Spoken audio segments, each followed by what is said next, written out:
Bismillahirrahmanirrahim. Assalamualaikum warahmatullahi wabarakatuh. Alhamdulillahi rabbil alamin. Wassalatu wassalamu ala sayyidina maulana Muhammadin wa ala alihi wa sahbihi ajma'in, amma ba'du. Bapak Ibu jamaah Masjid Al-Muhtadin, Al-Muhtadun. Ada dua masjid di Ciracas itu. Satu Al-Muhtadin di Jalan Cipinang, Kelurahan Ciracas. Kemarin baru dari sana. Jadi, nah ini Masjid Al-Muhtadun. Jadi Bapak Ibu jamaah sekalian, alhamdulillah puji syukur kita panjatkan hadirat Allah Subhanahu wa taala. Pagi ini semua dalam keadaan iman, Islam, sehat walafiat. Beberapa hari ke depan kita akan memperingati hari ulang tahun HUT RI Republik Indonesia yang keberapa? 79 tahun. MUI Ciracas bersama Forum Kolaborasi insya Allah akan mengadakan kegiatan level kecamatan. Kegiatannya adalah zikir, doa, muhasabah mengenang syuhada ulama, laskar santri, dan pejuang pahlawan 45. Insya Allah akan dilaksanakan hari Ahad 18 Agustus 2024 pagi hari jam 7 yang sampai selesai di Masjid Baitu Sidki PKP di aulanya. Akan diadakan juga bazar UMKM. Bapak Ibu saudara sekalian, tema kita hari ini pagi ini adalah Islam dan kemerdekaan. Bapak Ibu sekalian,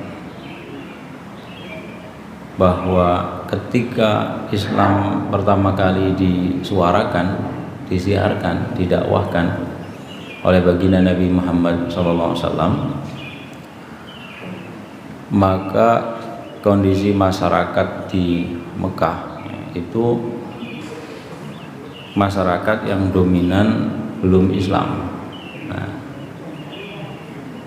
para pemimpinnya itu para kepala suku, kepala kabilah rata-rata menolak. Bahkan 3 tahun pertama dakwah Nabi di Mekah, yang menerima Islam hanya 40 orang. Jadi dakwah 3 tahun yang terima 40. Nah, kalau Nabi Nuh dakwah 1000 tahun yang terima 40. Ini hadir ya. Bapak Ibu dan sekalian, jadi 40 orang yang menerima Islam di masa Nabi itu dari kalangan orang tua umur 40 ke atas itu hanya siapa? Ja'far ya, Ja'far bin Hamzah ya, Hamzah. Dan orang yang sudah dewasa itu hanya Abu Bakar Siddiq ya. Sementara pada umumnya yang menerima Islam di awal mulai itu golongan remaja.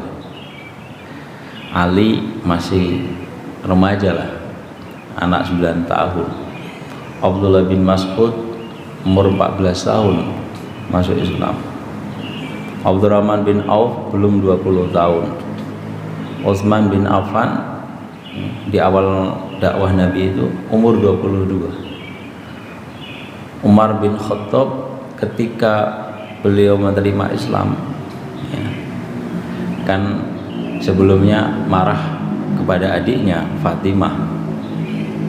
Di rumahnya Fatimah ada bacaan Quran, marah, lalu direbut itu lembaran Quran, nggak boleh sama adiknya. Lalu kamu itu najis, kata adiknya, nggak boleh pegang yang suci. Maka akhirnya apa? Setelah Umar bin Khattab boleh membaca, oh ini bukan buatan manusia, antar aku ke Muhammad. Sampai di hadapan Nabi dijagain oleh Hamzah. Kalau dia mau ngajak perang, saya lawannya. Di hadapan Nabi beliau menyatakan Islam. Umurnya berapa? 26 tahun. Ini hadirin. Ya. Dan banyak para sahabat lain ketika pertama kali menerima Islam adalah kalangan remaja. Kalangan syekh, orang tua rata-rata menolak. Di mana-mana golongan tua itu status quo. Tidak mau menerima ide baru, pemikiran baru. Nggak mau. Keadaan baru nggak mau, karena khawatir nanti keadaan mereka yang sudah mapan berubah. Itu pun terjadi dalam masa Islam pertama kali didakwahkan. Hadirin rahimakumullah, setelah era 10 tahun dakwah Islam, jadi era 3 tahun, setelah itu 13 tahun di Mekah, kaum muslimin di sana yang mengamalkan agama Islam itu dicurigai, diintimidasi, dihalang-halangi. Bahasa Qur'annya bahwa orang-orang Mekah, pemimpin Mekah itu yasudduna an sabilillah, menghalangi orang dari jalan Allah. Begitu hadirin. Nah, kalau kita bicara tentang Islam dan kemerdekaan, maka Islam dan kaum muslim dalam 13 tahun dakwah Nabi di Mekah tidak merdeka. Ya, tidak merdeka. Artinya apa? Terhegemoni, terjajah. Apa? Terjajah. Terjajah itu artinya apa sih? Ya, Bapak Ibu sekalian, jah itu bahasa Arab, artinya kehormatan, aku yang paling hebat, ya, jah, posisi tinggi gitu. Maka bangsa yang terjajah itu dia dikalahkan oleh bangsa lain yang merasa kedudukannya lebih tinggi, sementara yang dijajah itu dianggap kedudukannya rendah, dihegemoni. Hadirin rahimakumullah, Bilal bin Rabah ketika diketahui sholat masuk Islam, maka langsung dihukum oleh tuannya Umayyah bin Khalaf. Itu. Jadi Sofwan bin Umayyah manggil Bilal yang lagi sholat. Wah, dilaporkan sama bapaknya Umayyah, ini Bilal sudah jadi pengikut Muhammad. Lalu ukfur bi Muhammadin, kamu segera menolak Muhammad. Bilal nggak mau, akhirnya dihukum. Ini hadirin. Lalu ada lagi Sumayyah, ibunya Ammar bin Yasir. Dia adalah orang yang biasa memerah susu melayani Abul Hakam. Namanya, julukannya Abul Hakam adalah Abu Jahal. Nah, ketika diketahui Sumayyah itu ternyata menjadi pengikut Nabi Muhammad, maka Abul Hakam yang namanya Abu Jahal juga marah, langsung disiksa. Sebelumnya terjadi hal begini hadirin. Abu Jahal itu mengejek Umayyah bin Khalaf. Ya Umayyah, kamu nggak bisa menjaga anak buahmu, budakmu, sampai-sampai jadi pengikut Muhammad. Nah, jadi diejek. Kita sudah sepakat harus bisa menjaga diri, keluarga, dan orang-orang kita, budak-budak kita solid, jangan sampai menerima agama Muhammad. Tapi kamu gagal, kata Abul Hakam kepada Umayyah. Ternyata Umayyah membalas, kamu gak usah mikirin saya dan suku saya, lihat saja dirimu, kamu juga tidak bisa menjaga pembantumu yang namanya Sumayyah dari menjadi pengikut Muhammad. Maka Abul Hakam pulang ke rumah, dicari semuanya, benarkah kamu sudah menjadi pengikut Muhammad? Iya, langsung dihukum, disiksa. Ya hadirin, ya hadirin rahimakumullah. Nah ini bicara tentang keadaan tidak merdeka. Mau sholat gak bisa, gak ada tempat ibadah khusus di Mekah, ya, karena waktu itu belum turun perintah sholat 5 waktu di awal dakwah, kecuali setelah Isra Mi'raj. Nabi dan para sahabat kalau melaksanakan sholat ya hanya sholat malam aja. Di mana? Di bukit. Malam-malam orang Mekah sudah pada tidur, baru pergi ke bukit sholat di sana. Ini hadir di bukit di pinggiran Mekah. Kalaupun di dalam rumah, itu di rumahnya Arqam bin Abil Arqam. Umurnya belum 20 tahun, tapi udah nikah. Rumahnya gede, dipakai buat base camp mengajarkan Al-Quran. Ya hadirin rahimakumullah. Ya. Dan rumahnya Arqam bin Abil Arqam ya udah ditandain sama pemimpin Mekah. Dari situ aja umat Islam tidak merdeka. Mau sholat minggir, cari bukit, sholatnya di tengah malam. Nah kalau kita sekarang masjid besar, fasilitas ada, mau sholat siang, mau sholat malam di masjid gampang apa enggak? Gampang. Tapi menungsane yo angel, ya manusianya pada enggak mau. Ini hadirin problem kita sekarang itu merdeka, tetapi kok orangnya enggak pada ibadah. Ya, ini dengan silakan Anda, ya, tetapi orangnya enggak mau. Hadirin rahimakumullah, ya. Lalu apa yang diupayakan oleh Nabi ketika keadaan kaum muslimin itu terjajah, terhegemoni, dihalang-halangi di Mekah, sehingga Pak Islam tidak bisa muncul. Islam tidak bisa muncul di tengah masyarakat. Muncul sedikit orang mengaku Islam dihukum. Bahkan Nabi menampakkan ibadah cara Islam di depan Ka'bah itu juga dipukulin oleh Abul Hakam, bahkan disiram dengan kotoran perut unta di punggungnya. Nih hadirin, padahal Nabi itu seorang bangsawan Quraisy. Bahkan dikatakan Siti Khadijah istri Nabi itu adalah seorang pemilik kapital, pemilik investor terbesarnya pedagang Mekah, ya Siti Khadijah. Kalau dikumpulkan hartanya orang Mekah, maka kalau 1000 semua harta orang Mekah, 50%-nya punya Siti Khadijah. Nabi itu punya modal yang besar dari istrinya, secara ekonomi kuat, tetapi tidak punya kekuatan politik.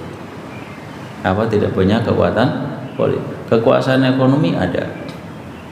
Orang-orang Mekah itu kalau mau dagang perlu modal, menemui Siti Khadijah, minta modal. Artinya apa? Punya kekuasaan ekonomi, tetapi tidak punya kekuasaan politik. Islam didakwahkan itu memang bukan untuk sekedar kekuasaan.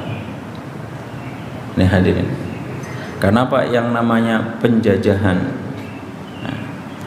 itu bisa karena secara politik atau secara ekonomi atau secara budaya.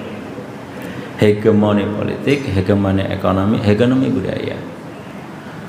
Kaum muslimin di Mekah itu ada orang-orang kuat secara ekonomi. Utsman bin Affan, Abdurrahman bin Auf, Abu Bakar Siddiq, Umar bin Khattab, secara ekonomi mereka orang-orang kuat, orang-orang kaya.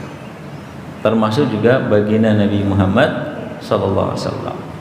Namun kekuasaan membuat hukum perundang-undangan di Mekah itu tidak di tangan Nabi.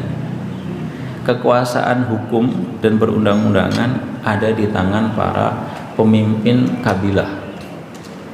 Waktu itu pemimpin Mekah adalah Abu Thalib, orang yang sudah tua, ya, paman baginda Nabi Muhammad Shallallahu Alaihi Wasallam. Hadirin, dan karena sudah tua, banyak pemimpin Mekah yang berebut bersaing untuk bisa menjadi penggantinya Abu Thalib. Salah satu yang ingin menjadi pengganti Abu Thalib, jadi kalau Abu Thalib meninggal, suksesi kepemimpinan Mekah siapa yang mimpin? Kalau dari kalangan orang tua namanya Abdul Uzza. Abdul Uzza, gelarnya apa? Abu Lahab. Dia ingin jadi pemimpin Mekah. Saudaranya Abu Thalib namanya Abdul Uzza bin Abdul Muthalib. Ini suaminya Ummu Jamil. Apanya Nabi? Besannya Nabi Muhammad. Jadi Abdul Uzza atau Abu Lahab itu besannya Nabi Muhammad. Sebelum kemudian memerintahkan anak-anaknya untuk menceraikan putri Nabi setelah turun surat Tabbat yada abi lahabi wa tabba. Ketika turun surat Tabbat yada abi lahabi wa tabba, maka Ummu Jamil istrinya, karena kenapa dikasih nama Ummu Jamil? Wanita yang sangat cantik dan penampilannya glamor, suka menunjukkan kekayaan, itu adalah istrinya Abdul Uzza. Maka disebut Ummu Jamil, ibu yang paling cantik. Ummu Jamil itu akhirnya mendengar ada surat yang bunyinya Tabbat yada abi lahab ditujukan kepada Abdul Uzza, maka dia minta kepada suaminya, pokoknya suruh anak-anak laki-laki kita ceraikan itu putrinya Muhammad. Maka dua putri Nabi diceraikan oleh dua putranya Abu Lahab atau Abdul Uzza. Ini hadirin, jadi Abu Lahab menolak dakwah Nabi, padahal besan Nabi, cuman punya kepentingan lain. Dia ingin menggantikan Abu Thalib sebagai pemimpin Mekah. Yang berikutnya, orang yang kedua siapa? Yang kalau Abu Thalib meninggal, suksesi kepemimpinan siapa yang ambil alih? Namanya Abul Hakam. Abul Hakam itu dulunya adalah orang yang sangat membanggakan Muhammad bin Abdullah, karena dari semua pemimpin Mekah itu sudah sepuh-sepuh semua, yang paling muda adalah Abul Hakam. Abul Hakam yang paling muda dari Bani Hashim, Bani Abdul Manaf, Bani Umayyah, Bani Makhzum. Nah, dari Bani Makhzum, pemimpin yang paling muda umurnya adalah Abul Hakam. Disebut Abul Hakam karena orangnya cerdas. Orang-orang Mekah kalau ada hubungan dagang dengan Ethiopia, dengan Persia atau dengan Syam, maka diplomatnya ya Abul Hakam. Jadi utusannya, dutanya Abul Hakam. Maka dia mengatakan kepada pemuda Mekah, tirulah Muhammad, dia orangnya jujur. Nih hadirin. Namun Abul Hakam akhirnya ketika Muhammad bin Abdullah itu menyuarakan Islam, maka Abul Hakam justru menolaknya. Abul Hakam itulah yang kemudian diberi julukan Abu Jahal. Abu Jahal itu punya ponaan ya dari Bani Adi. karena Abul Hakam punya kakak perempuan menikah dengan Khattab dari Bani Adi, punya anak namanya Umar. Umar bin Khattab itu menggantikan bapaknya menjadi kepala suku Bani Adi.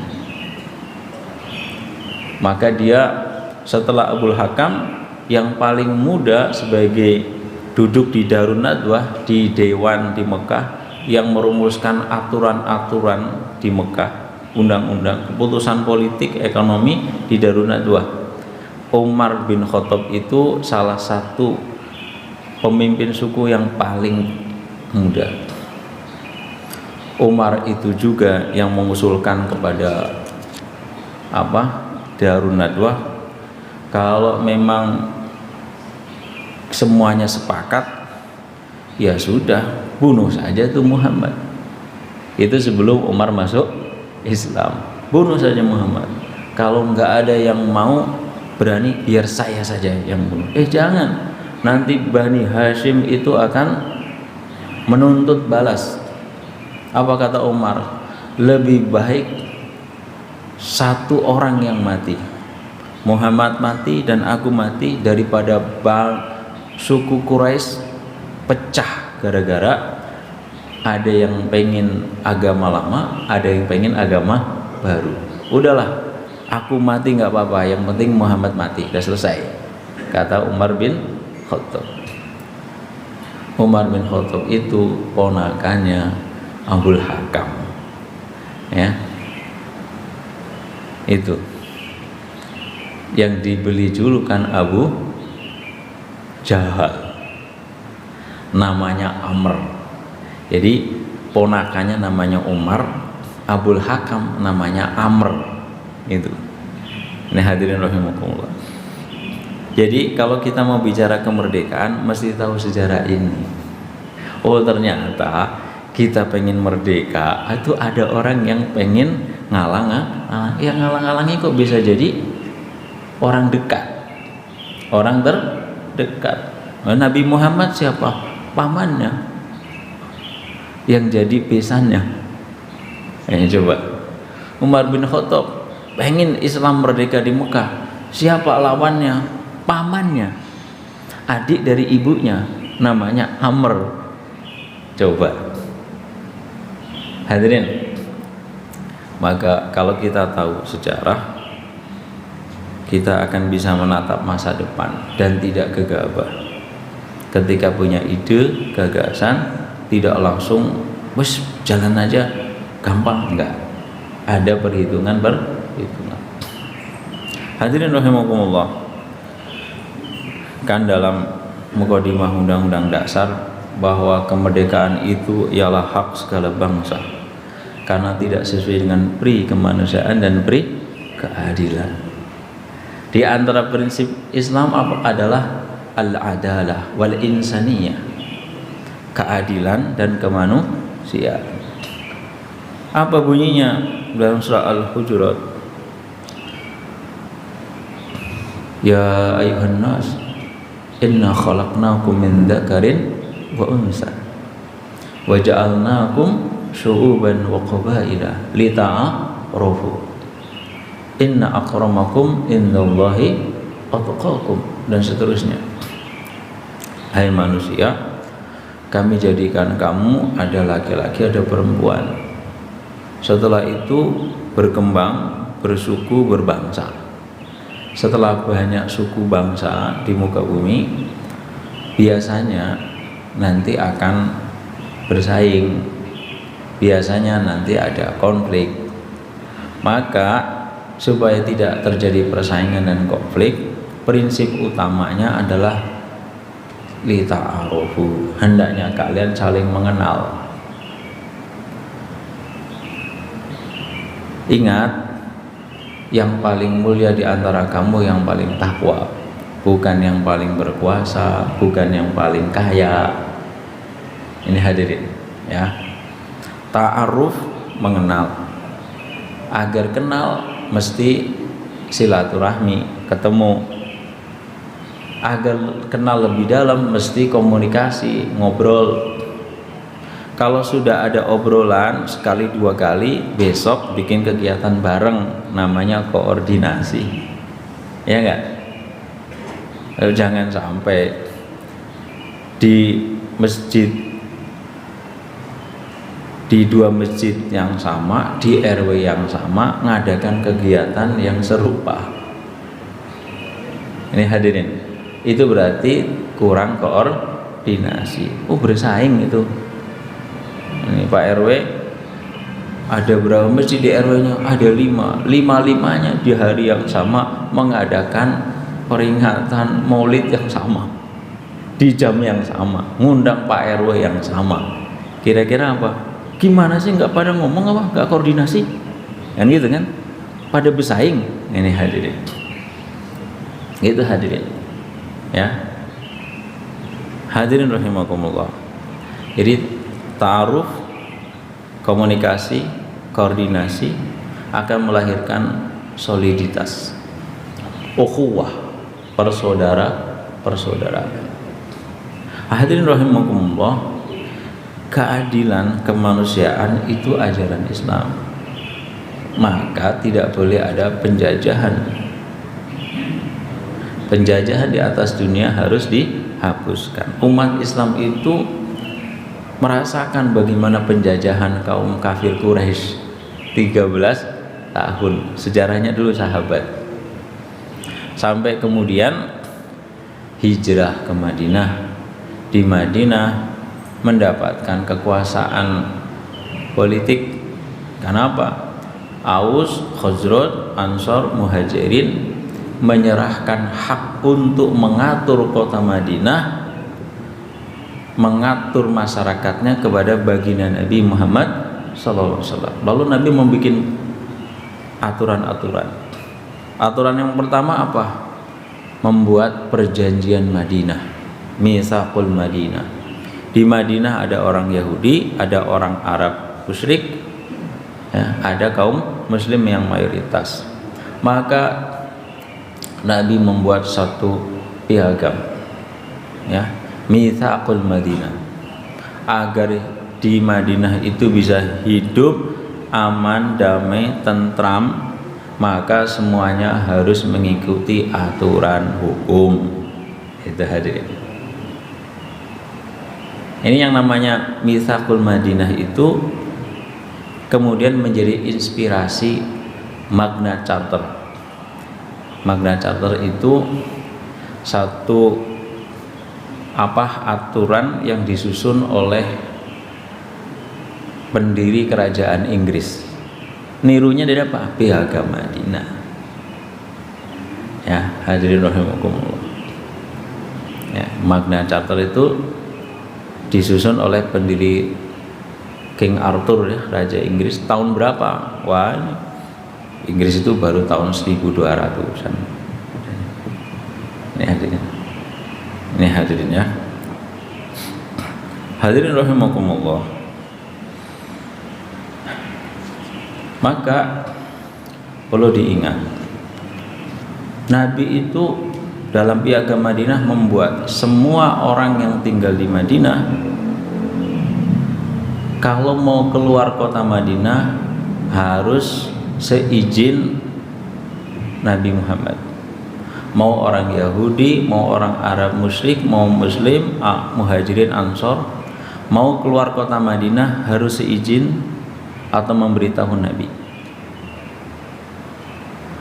Kalau dari luar kota Madinah mau masuk Madinah, maka sebelum kembali ke rumahnya harus melaporkan diri ke Nabi Muhammad. Karena Nabi Muhammad sebagai pemimpin Madinah. Untuk apa? Menjaga. Kamu mau keluar kota Madinah kemana? Itu yang menjadi dasar zaman sekarang adanya taksyirul khuruj, paspor. Karena Pak, di Madinah itu ada Muslim, ada Yahudi, dan semuanya penduduk Madinah yang tunduk pada aturan yang dibuat oleh Nabi Muhammad. Berarti apa?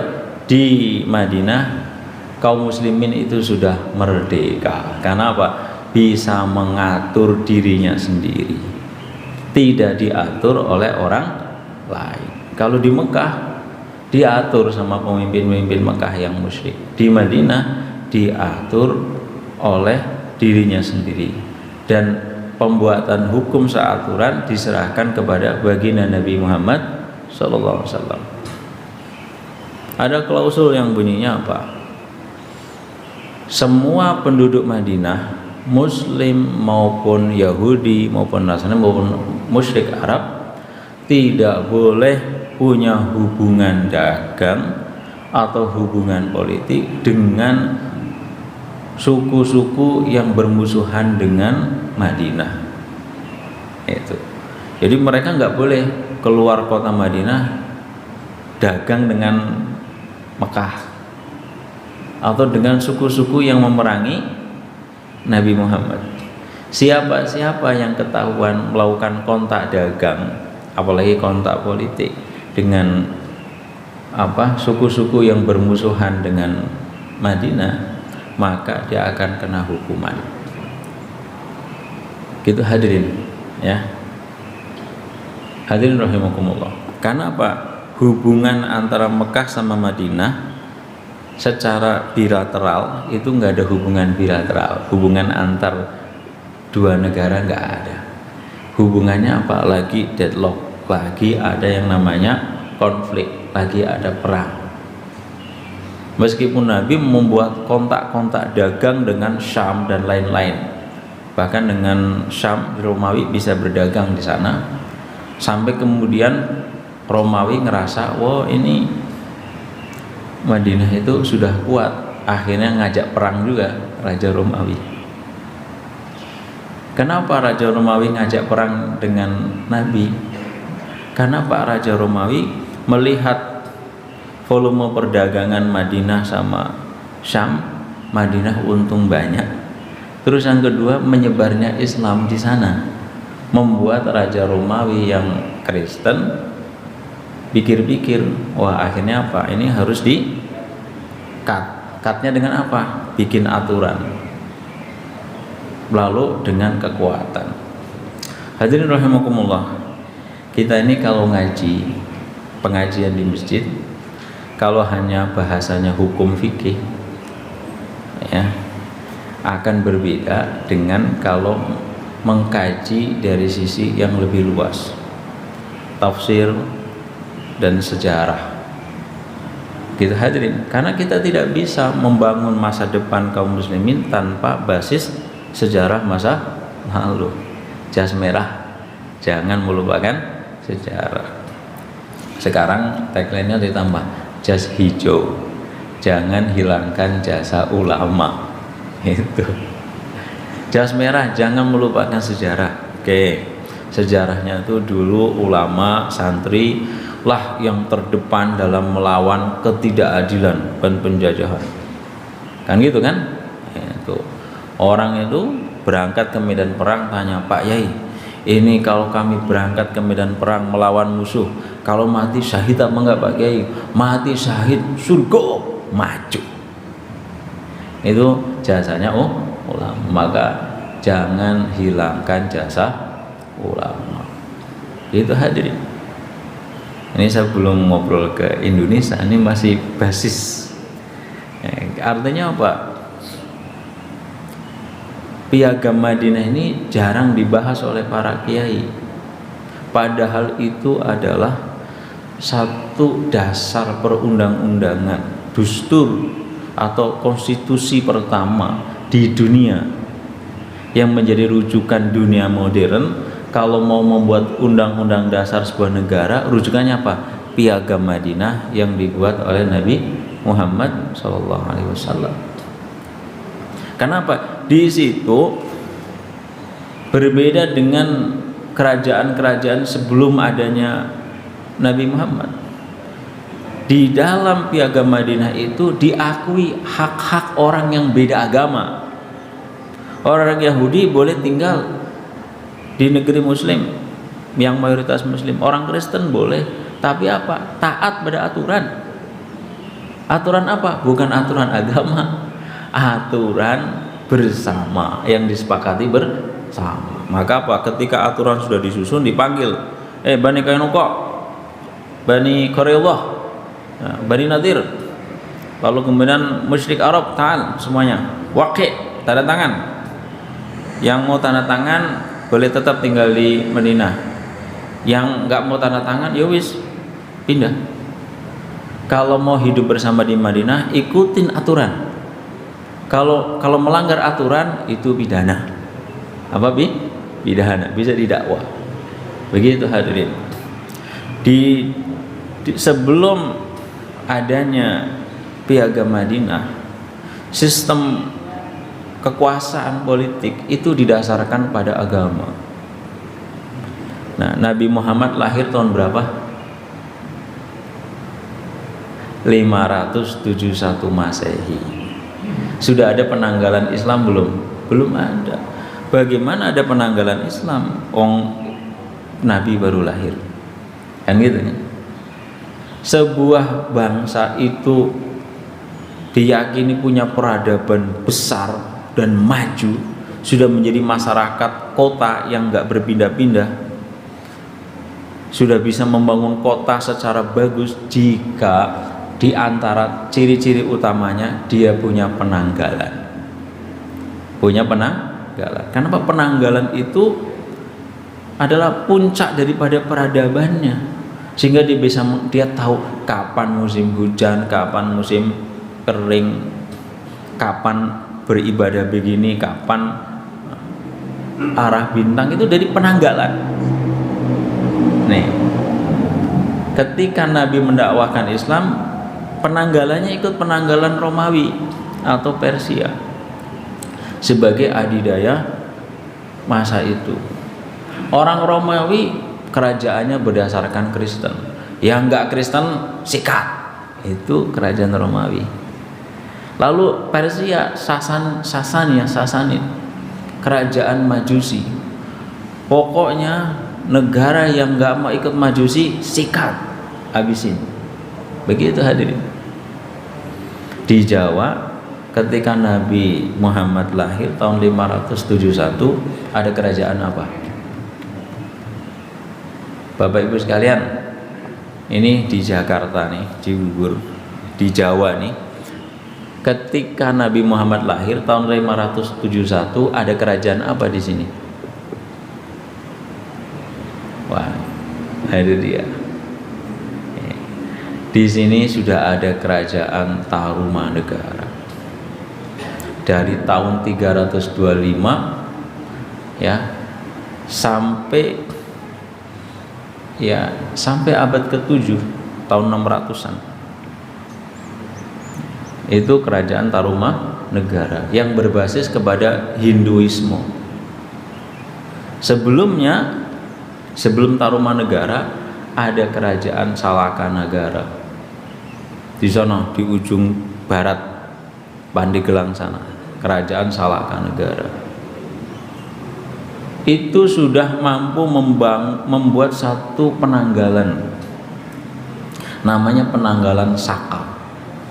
Satu saka, ini penanggalan Jawa Nusantara, itu adalah tahun kira-kira 81 Masehi. 81 Masehi itu tahun 1 Saka.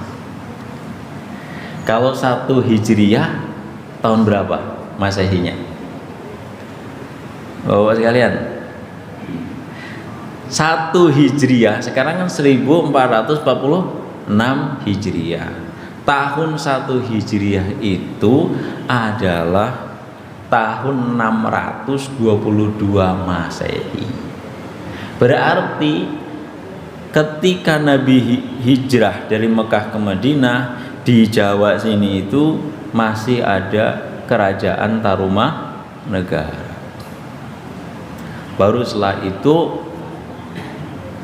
digantikan dengan kerajaan Galuh, yang tadinya pusatnya Pandeglang berubah jadi di daerah Ciamis. Itu.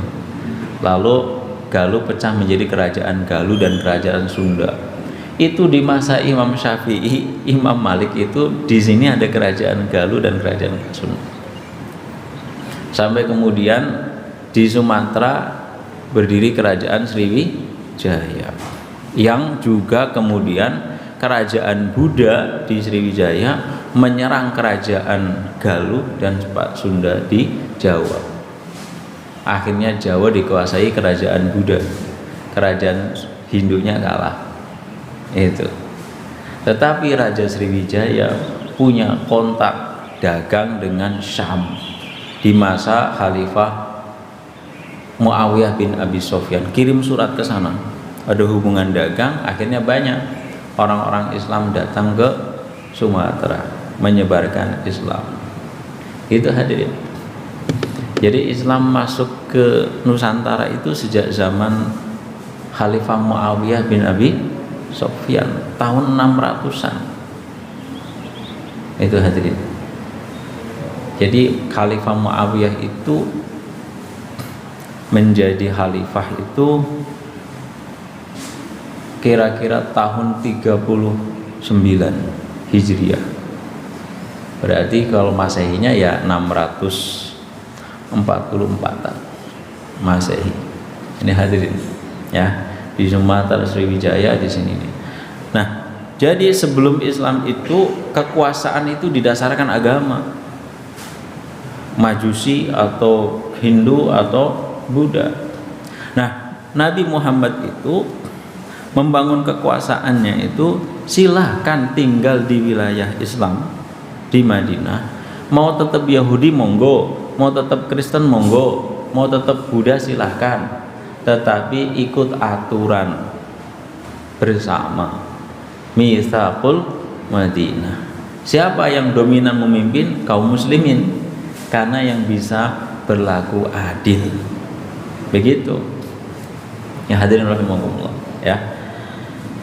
Nah, ini kajian ini ya perlu diulang-ulang. Jadi yang namanya paspor, visa itu sudah dirumuskan di awal di masa Nabi Muhammad. Ini orang-orang Mekah mau masuk ke Madinah, kalau nggak ada izin dari Nabi nggak bisa, tetap di luar kota. Mau masuk harus ada yang menjamin. Dia ke Madinah mau jadi mata-mata, kalau jadi mata-mata deportasi. Karena apa? Lagi ada hubungan tidak baik Mekah Madinah. Begitu hadirin. Hadirin rahimakumullah. Kajian-kajian Islam yang seperti ini di masa Kesultanan Demak dibahas, di masa Mataram dibahas.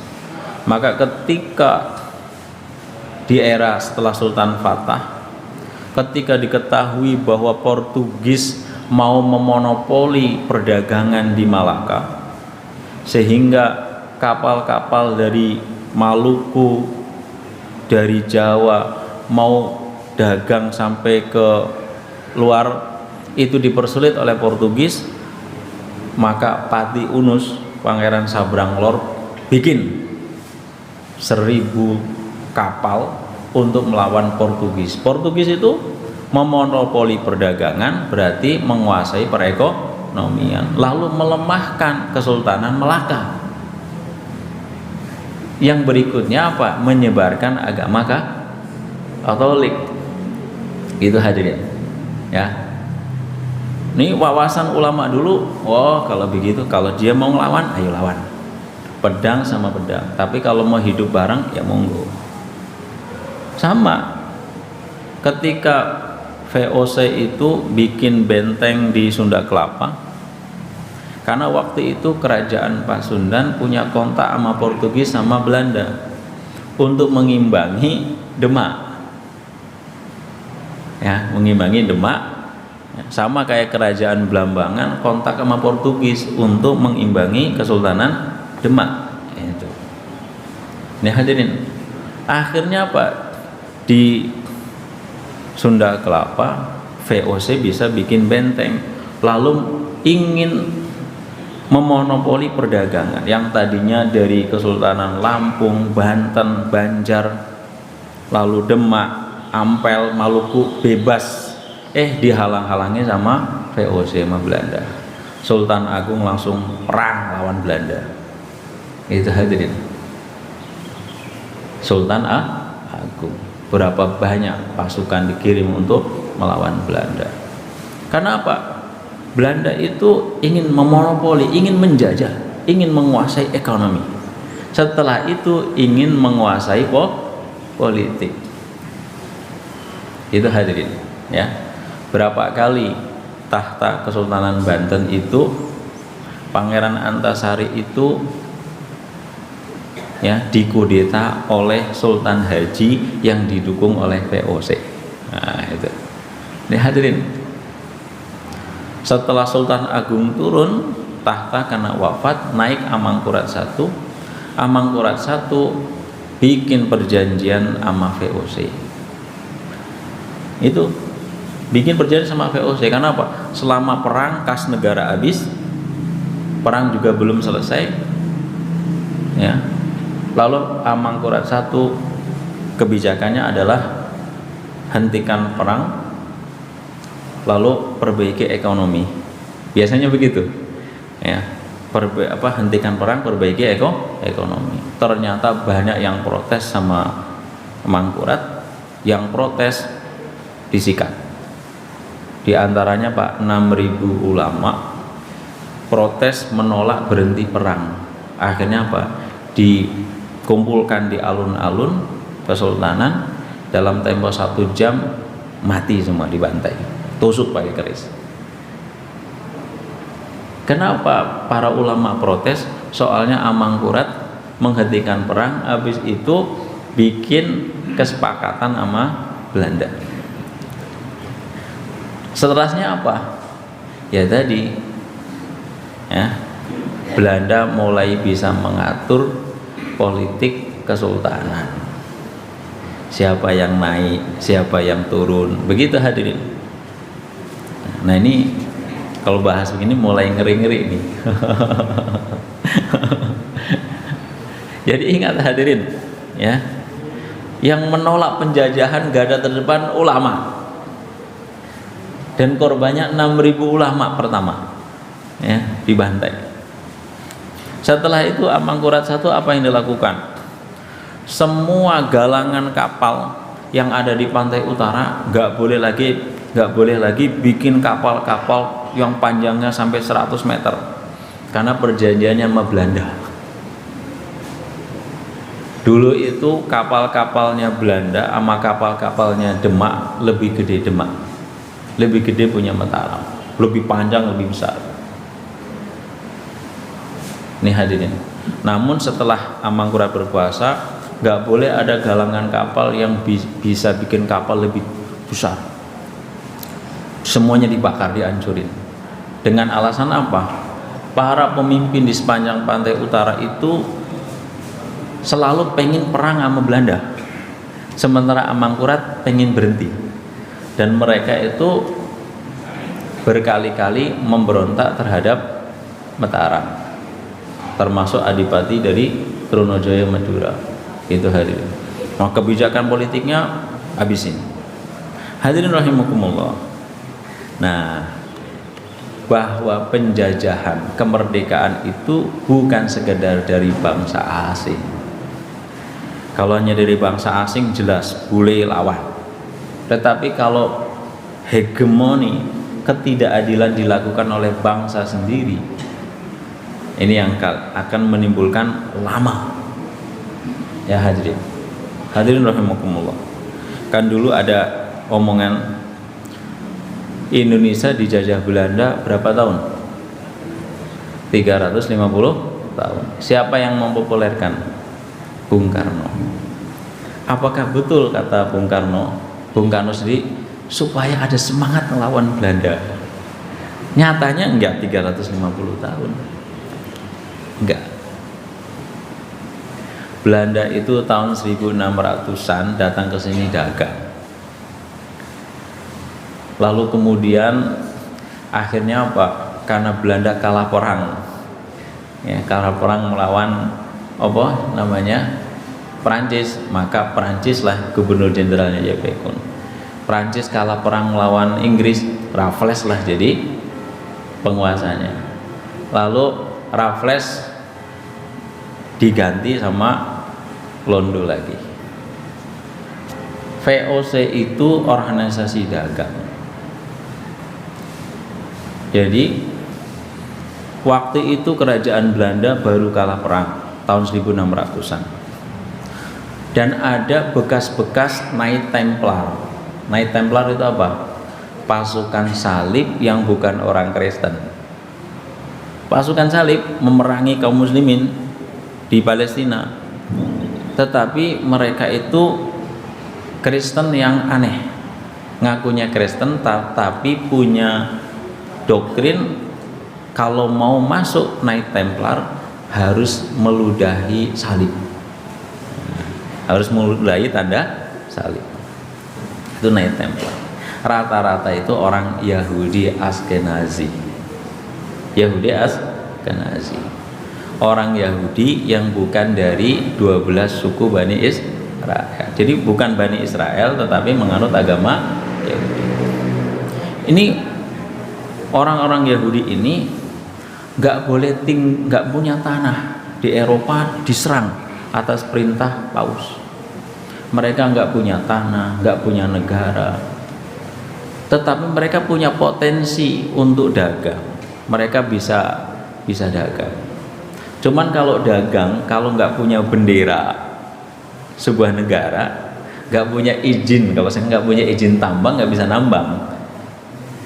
Izin berdagang zaman dulu harus ada bendera Demak, bendera Belanda, bendera Inggris. Akhirnya apa? Para Yahudi Askenazi itu bikin VOC, nemuin Raja Belanda agar diizinkan berlayar ke Nusantara karena sudah dapat kabar dari pedagang Spanyol sama Portugis, rempah-rempah itu dari Nusantara. Akhirnya apa? Hadirin, agar dibolehkan pakai bendera Belanda sehingga tidak diganggu oleh Portugis, Spanyol sama Inggris. Itu nanti hasil dagangnya itu 50 buat VOC, 50% buat kerajaan Belanda. Raja Belanda setuju, oret boleh pakai bendera Belanda. Berlayarlah ke Nusantara, kontak dagang, begitu. Ingat dulu itu kapal-kapal dagangnya Syarikat Islam sampai ke Cina, sampai keliling Indonesia itu gak diganggu oleh Belanda. Kenapa? Karena diizinkan oleh Sultan Turki mengibarkan bendera Turki. Perjanjiannya apa? Kalau sampai kapal-kapalnya Syarikat Islam itu diserang, dibajak oleh Belanda, padahal ada bendera Turki di situ, maka semua kapal Belanda yang melewati lautan Mediterania akan dibajak oleh kapal-kapal laut Kesultanan Turki. Yang namanya dagang ya begitu, kalau nggak di backup oleh militer bisa apa enggak? Nggak bisa. Itu udah di zaman dulu, hadirin. Maka umat Islam harus kuat secara politik, harus kuat secara ekonomi, harus kuat secara militer. Jadi dulu itu Yahudi Askenazi bikin VOC pakai bendera Belanda 50-50. Nah, hasilnya di tahun 1900-an Haji Umar Said Cokroaminoto, gurunya Soekarno, gurunya Kartosuwiryo, gurunya Semaun, ini pendiri Syarikat Islam. Nah, tahun 1905. Nah, beliau itu agar kapal-kapal yang bawa batik dagangannya itu enggak diganggu sama Belanda pakai bendera Turki. Maka lambangnya Syarikat Islam bulan bintang. Kalau Turki itu hanya merah, orang Jawa dikasih tulisan asyhadu alla ilallah asyhadu anna muhammadar Rasulullah. Nah, gambar-gambar bendera Syarikat Islam itu bagi orang Jawa ini jimat, harus diajeni dan di rumah. Karena Pak, harapan kemerdekaan pakai bendera jimat ini. Itu hadirin. Nah, ini baru sampai sini kita bahasannya. Kenapa? perjuangan kemerdekaan Indonesia di zaman modern abad 20 itu penggagasnya adalah dari syarikat Islam, dari gerakan apa? Syarikat Dagang Islam yang disusun oleh Haji Samanhudi sama Susuhunan dari Solo, dari Kesultanan Solo, bikin syarikat dagang Islam, lalu dikembangkan menjadi bukan hanya perjuangan ekonomi tapi perjuangan politik, menjadi syarikat Islam. Ini hadirin, dan semua ulama itu santri mendukung syariat Islam sampai akhirnya apa? Indonesia merdeka. Jadi Soekarno itu ya lulusan syarikat Islam, Kartosuwiro lulusan syarikat Islam, gitu aja, semuanya lulusan syarikat Islam. Ulama namanya Haji Umar Said Cokro Aminoto, Hos Cokro Aminoto, disebut Heru Cokro. Nah, itu hadirin ya. Kata majalah-majalah Belanda waktu itu, seorang pemimpin pergerakan Islam yang dilindungi oleh Sultan Turki, namanya Pak Haji Umar Said Cokro Aminoto. Sehingga Pak bikin itu persekutuan dagang dengan muslim dari Yunan, dari Tiongkok. Karena ingat hadirin ya, muslim di Tiongkok itu jumlahnya banyak waktu itu, dan mereka berhubungan dagang dengan muslim di Indonesia. Hubungan dagang muslim Tiongkok sama syarikat Islam dikenal dengan pola kongsi. Ini hadirin. Jadi mereka bikin persekutuan kerjasama muslim Indonesia sama muslim Tiongkok. Organisasinya namanya organisasi kongsi. Akhirnya orang Jawa mengatakan, yuk kita kongsian kerjasama dagang. Udah selesai. Oh iya, udah 5 menit lagi. Jadi hadirin rahimakumullah, karena ingat, Islam masuk ke Tiongkok itu dari zamannya sahabat Sa'ad bin Abi Waqqas. Di tahun 1400-an Kekaisaran Ming, kaisarnya doang yang bukan Islam, hampir umumnya gubernur sama panglima perangnya muslim. Di masa Kekaisaran Ming, di masa Indonesia itu kerajaan Majapahit hampir runtuh. Kenapa kerajaan Majapahit membiarkan pedagang muslim dakwah dengan gampang di Nusantara, nggak diganggu? Kenapa? Ekonomi Majapahit tergantung dengan perdagangan keluar, di mana di sebelah utara ada kerajaan besar yang rata-rata tentaranya muslim, yang namanya itu Cheng Ho itu muslim, dan tentaranya rata-rata muslim, gubernur-gubernur di sana muslim. Namun setelah era Kekaisaran Ming, ganti lagi, orang Buddha berkuasa. Jadi hadirin, watilkal ayyam nudawiluha bainan nas, bahwa hari-hari kebangkitan, kejatuhan, kemunduran, kemajuan itu berganti-ganti dari satu bangsa ke bangsa lain. Mudah-mudahan dengan momentum hari ulang tahun Republik Indonesia 79 ke depan ada soliditas politik di kalangan bangsa Indonesia, sehingga kita bisa membangun bukan hanya kekuatan ekonomi, militer, tapi juga kekuatan Islam yang lebih mapan di negeri ini. Kenapa? Waqatiluhum hatta la yakuna fitnatun wa yakuna ad-dinu kulluhu lillah. Berjuanglah kalian perangi musuh sampai agama Islam itu betul-betul dominan berlaku di tengah masyarakat. Nih hadirin ya. Nah, agar agama Islam itu dominan di masyarakat, dipraktekkan bukan hanya akhlaknya tapi muamalahnya, bukan hanya muamalah ekonominya tapi dalam pembentukan perundang-undangan, maka tidak cukup masjid hanya mengkaji fikih. kajian fikih ini, besoknya ganti ustadz beda fikihnya, berantem. Betul nggak? Sejak kapan bangsa Indonesia itu pengajian itu hanya bahas bab fikih? Ini hadirin, di masa Kesultanan Demak enggak, semuanya dibahas.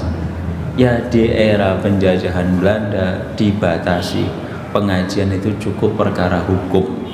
Kenapa? Hukum itu menurut Syafi'i, Maliki, Hambali bisa beda. Kalau orang Islam hanya membahas hukum menurut madzhab masing-masing, dijamin mereka akan gampang berantem. Kalau mereka nggak ngerti sejarah masa lalu dan kebesarannya. Ini hadirin rahimakumullah. Jadi di sini ada konspirasi. Kenapa dari dulu ngajinya bab sholatnya nggak selesai-selesai, ya bab wudhu nggak selesai-selesai, sampai nggak ngerti bagaimana membangun masa depan umat Islam dalam kancah lokal, nasional, regional maupun global. Bapak Ibu hadirin sekalian, saya pikir ini yang perlu disampaikan. Sekali lagi kita baca suratul Fatihah, kita khususkan. Mudah-mudahan para pendiri bangsa kita, para syuhada ulama, para laskar santri, pejuang 45 yang telah mendahului kita, mudah-mudahan mereka di alam kuburnya mendapatkan penerangan, mendapatkan nikmat kubur, ya, mendapatkan rahmat di sisi Allah. Ala hadhihi niyya wa ala kulli niyya salihah. Al-Fatihah. A'udzu billahi minasyaitonir rajim. Bismillahirrahmanirrahim. Alhamdulillahirabbil alamin. Arrahmanir rahim. Maliki yaumiddin. Iyyaka na'budu wa iyyaka nasta'in. Ihdinas siratal mustaqim. Siratal ladzina an'amta 'alaihim ghairil maghdubi 'alaihim waladdallin. Amin. Demikian Bapak Ibu sekalian, wabillahi taufiq wal hidayah. Wallahul muwaffiq ila aqwamit thoriq. Nasrun minallah wa fathun qarib. Assalamualaikum warahmatullahi wabarakatuh.